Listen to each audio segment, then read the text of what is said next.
बिस्मिल्लाहिर्रहमानिर्रहीम अस्सलाम वालेकुम। नाजरीन, अगर आप पाकिस्तान के शहरी हैं और आपने पाकिस्तान की सिविल कोर्ट में अपना कोई केस दायर किया हुआ है और आप ये समझ रहे हैं कि आपका केस ख़त्म होने का नाम ही नहीं ले रहा, आप जानना चाहते हैं कि पाकिस्तान की अदालतों में सिविल केस के ट्रायल का स्टेप बाय स्टेप तरीका क्या है, या आप ये जानना चाहते हैं कि आप किस तरह अपने केस को जल्द से जल्द ख़त्म करवा सकते हैं, तो फिर ये वीडियो आपके लिए अहम है। नाजरीन, मैं महमूद अब्दुल्ला खान हूँ, आप देख रहे हैं लॉ विद महमूद अब्दुल्ला खान। तो गुजारिश है कि इस चैनल पर आपको लॉ से जुड़ी लेटेस्ट इंफॉर्मेटिव वीडियोस फराहम की जाती हैं। अगर आप इस चैनल पर नए हैं और आपने अभी तक इस चैनल को सब्सक्राइब नहीं फरमाया, तो आप इसको सब्सक्राइब फरमाने के साथ साथ रिंग के बटन को ज़रूर प्रेस फरमाइएगा, ताकि मेरी आने वाली तमाम लीगल इंफॉर्मेटिव वीडियोस बगैर किसी ताख़ीर के आप तक पहुँचते रहें। तो शुरू करते हैं step by step outline of civil case trial की पाकिस्तान में किस तरह होता है। सबसे पहले है इसकी प्री लिटिगेशन स्टेज। इसमें क्या होता है कि आपने लीगल नोटिस सेंड करना होता है, खसूसन उन हालात में जब जिसके खिलाफ आप दावा दायर करना चाह रहे हैं वो गवर्नमेंट है या गवर्नमेंट का कोई इदारा है, तो पहले आप लीगल नोटिस सेंड करेंगे। उसके बाद में आप इंस्टीट्यूशन ऑफ सूट करेंगे। ये ऑर्डर 4 या ऑर्डर 7 के अंदर आप जो है सूट को फाइल करेंगे। सूट एक प्लेट की शक्ल में होगा जिसमें पैरावाइज आपने अपनी सारी चीज़ें तहरीर की हुई होंगी।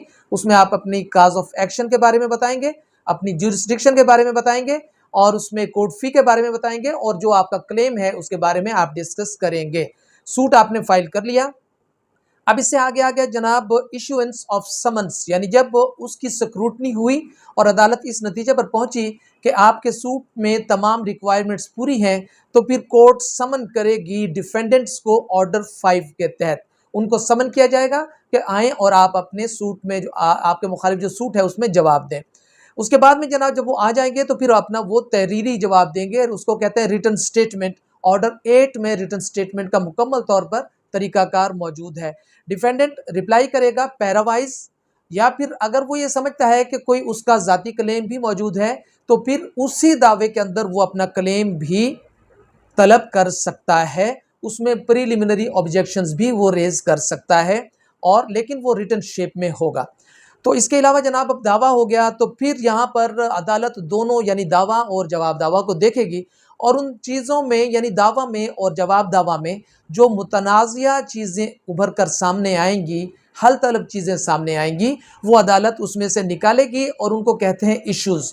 उनको वो नंबर वाइज इश्यूज़ फ्रेम कर देगी और उसके ऊपर यह भी तहरीर कर देगी कि इस इशू को साबित करेगा मुद्दई और इस इशू को साबित करेगा मुद्दाले। ठीक है जी, ये सारी चीज़ें यानी फ्रेमिंग ऑफ इशू, ये ऑर्डर है 14 सीपीसी का, जिसके तहत इश्यूज फ्रेम हो गए। अब जनाब इशू जो है वो भी फ्रेम हो गए, तो उसके बाद में एविडेंस आएगी उन इश्यूज को साबित करने के लिए।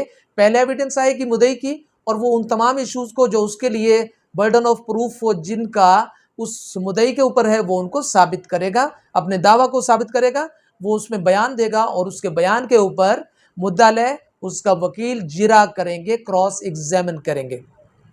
अब जब वो क्रॉस एग्जामिन कर लेंगे तो फिर बारी आ जाएगी डिफेंडेंट की यानी मुद्दाले की। फिर वो अपनी एविडेंस लाएगा और उस एविडेंस के ऊपर जो है मुद्दई या उसका वकील उसके ऊपर वो जिरा करने का हक रखते होंगे। तो एविडेंस के हवाले से ऑर्डर है जनाब ये 18 सीपीसी का, और कानून शहादत भी इसको डील करती है। तो एविडेंस भी हो गई। एविडेंस के बाद में जनाब आ जाएंगे फाइनल आर्गूमेंट्स, यानी जो दावा है, जवाब दावा है, उसके ऊपर जो एविडेंस आ गई है, उसको क्रॉस एग्जामिन हो गया है, उसकी रोशनी में दोनों पार्टीज अपनी अपने फाइनल आर्गूमेंट्स जो हैं वो देंगी, और अदालत ब्रीफली उनकी फाइनल आर्गूमेंट्स को सुनेगी, और फाइनल आर्गूमेंट्स के बाद जो है अदालत फिर अपना जजमेंट और डिग्री देगी। जजमेंट और डिग्री आएगी जनाब ये ऑर्डर 20 के तहत।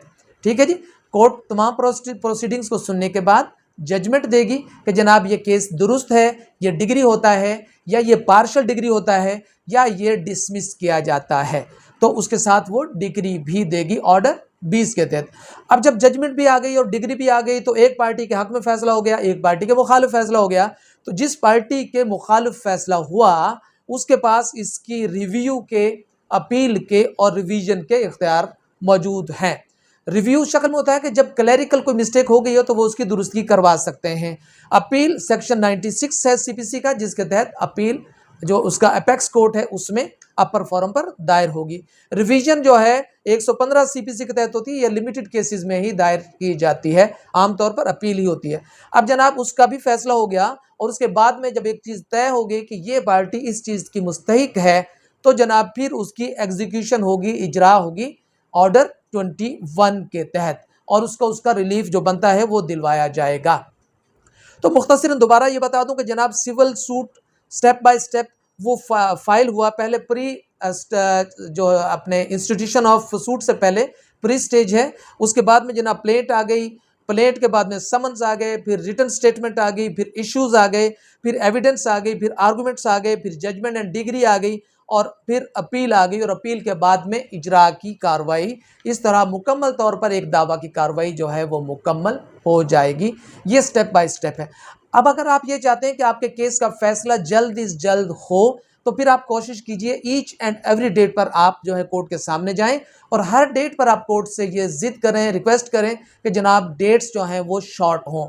हर डेट पर जब आप जाएंगे, आपके वकील साहब भी जाएंगे, और हर तारीख पर वो अदालत से ये कहेंगे कि दूसरी पार्टी नहीं आ रही या कार्रवाई नहीं कर रही, और डेट को छोटा भी करवाएंगे, तो फिर यकीनी तौर पर कोर्ट को बहुत जल्द उसमें फैसला करना पड़ेगा।